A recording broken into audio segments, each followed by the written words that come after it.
북한 인권이라고 저희들이 표현할 때 북한이라고 하는 지명이 포함이 되어 있고요. 인권이라고 하는 단어가 합쳐져 있는데 우리가 인권에 대한 이해는 상당히 많이 하고 있습니다. 많은 사람이 관심도 갖고 있죠. 그리고 북한에 대해서도 많은 사람이 관심을 갖고 있고 북한을 도우려는 분들이 전 세계에 많이 있지만 북한과 인권을 합쳤을 때는 다른 의미로 이해되는 경우가 대단히 많습니다. 북한 인권이나 대한민국의 인권이나 전 세계 모든 사람의 인권은 동일한 의미와 가치를 가진 것인데 북한이라고 하는 단어에 인권을 붙였을 때 그것을 다른 형태로, 다른 의미로 이해하는 것에 대해서 저희들이 어려움을 겪고 있기 때문에 북한인권 락기비움이나 이런 것들을 통해서 인권은 모든 세상의 사람들, 지금 태어나 있든 과거에 생존했든 앞으로도 우리에게 다가올 모든 사람에게 동등하게 보편적으로 적용되어야 한다라는 그런 의미로서 이러한 것들이 받아들여지길 바라고 있습니다.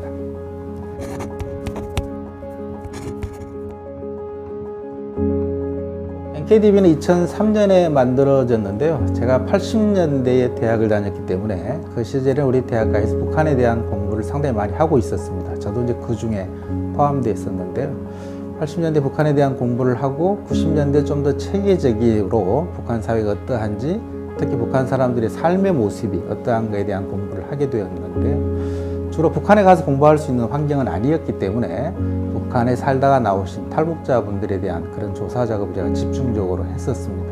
그래서 탈북민들에 대한 여러 가지 직접적인 인터뷰나 자료를 축적해서 학위 논문을 작성했는데 그 과정에서 이분들이 이제 한국 사회에 와서 어떤 적응의 어려움을 겪는가 이런 것들을 저한테 이야기했지만 그분들이 말씀하신 대부분의 내용은 북한 안에 살았을 때 한국으로 오는 과정에서 본인들이 경험했던 북한 인권과 관계되는 피해자로서의 증언이었어요.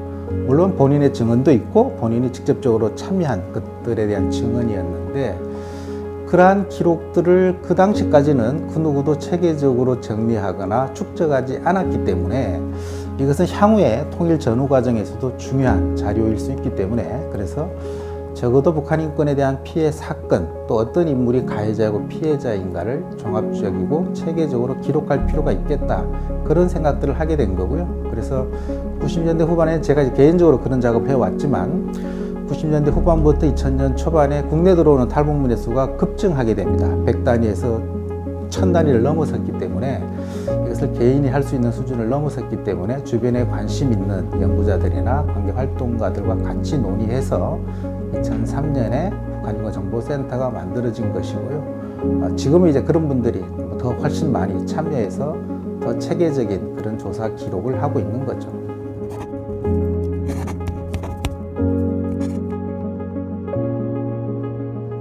예, 북한인권정보센터는 사실은 여러 가지 일을 하고 있죠. 2003년에 처음 설립할 때는 북한에서 발생한 또는 북한 사람이 북한 바깥에서 피해자나 가해자로 관계되는 사건들을 조사하고 기록하고 그 자료들을 데이터베이스로 만드는 그런 작업을 해왔던 것이거든요. 근데 이런 작업은 북한 안에 가서 실제적인 작업을 해야 되는데 사실 지금 남북관계 상황에서 저희들이 북한에 가 조사할 수가 없잖아요. 그래서 북한에서 있다가 나오신 분들, 북한 이탈 주민분들, 또 북한을 방북했던 분들 이런 분들을 대상으로 그 조사를 해서 데이터베이스를 만들어 왔고요. 그러니까 저희들이 주로 북한 인권 피해자들을 많이 만나게 되니까 이분들이 고문 피해자도 있고 장기간 억류 생활자들도 있는데 이런 분들을 심리적으로나 정서적으로 돕는 활동도 차후에 시작을 했고요. 또 북한 인권을 좀 더 많은 사람들에게 대중들에게 알리기 위해서 사회통합교육원을 만들어서 교육 사업도 하고 있고요. 그래서 저희들은 조사, 교육, 정착 지원 이런 활동들을 종합적으로 하고 있는 북한 인권에 대해서는 종합적인 중심적인 그런 역할을 하고 있다 이렇게 소개할 수 있습니다.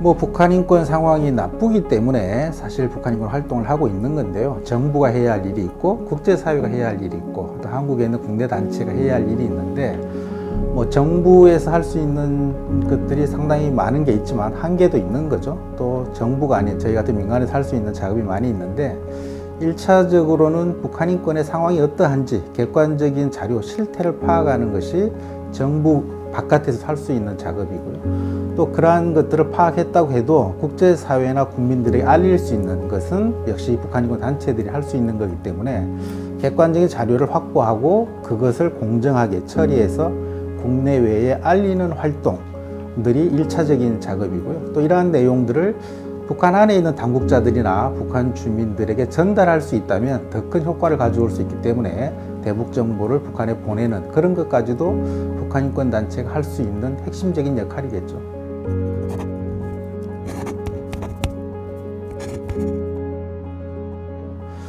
그 중에서도 굉장히 제 머릿속에 아직도 남아있는 분이 본인이 이제 북한에서 굉장히 심각한 인권 침해를 경험하고 가해자에 대해서도 아주 생생한 기억을 갖고 계셨던 분인데 저하고 만나서 한 2박 3일 정도의 이야기를 나눴습니다. 근데 그분이 자신을 고문했던 분의 그 입꼬리 모양, 눈썹의 모양이 어떻게 변화하는지, 자신을 고문할 때 눈꼬리가 어떻게 올라갔다는 것까지, 그리고 그 당사자가 입었던 옷의 색깔이 어떤 색깔이었고 손을 들어 올릴 때마다 옷의 주름이 어떻게 바뀌었다고 하는 것까지 20년 전에 발생한 사건인데도 어제 발생했던 것과 같은 사진을 보고 설명하는 것과 같은 수준으로 너무너무 정확하게 설명하는 걸 제가 듣고 깜짝 놀랐습니다. 그래서 어떻게 이렇게 정확하게 기억할 수 있느냐라고 제가 질문을 하니까 그분이 자기 생애에 있어서 다른 모든 것은 잊어버려도 자신의 육체에 그런 고통을 가한 그 충격적인 사건에 대해서만큼은 어제 일처럼 너무너무鮮明하게 자기 머릿속에 남아있고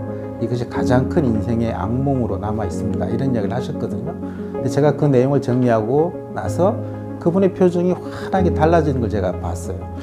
왜 표정이 달라지는가 제가 이렇게 여쭤보니까 지금 당장 자신의 신체에 고문을 가했던 가해자를 처벌할 수도 없고 당장 자신의 삶이 달라지지도 않겠지만 누군가가 자신의 삶의 그것을 정확하게 기록으로 남기고 향후 언젠가는 자신의 삶에 대해서 증거해 줄 수 있다는 이것만으로도 자신의 삶에 큰 역할을 했다라고 그렇게 말씀하시면서 이것으로 인해서 자기는 이제 자기 갖고 있던 한을 푸른 거나 마찬가지다 그런 말씀하신 분이 있거든요.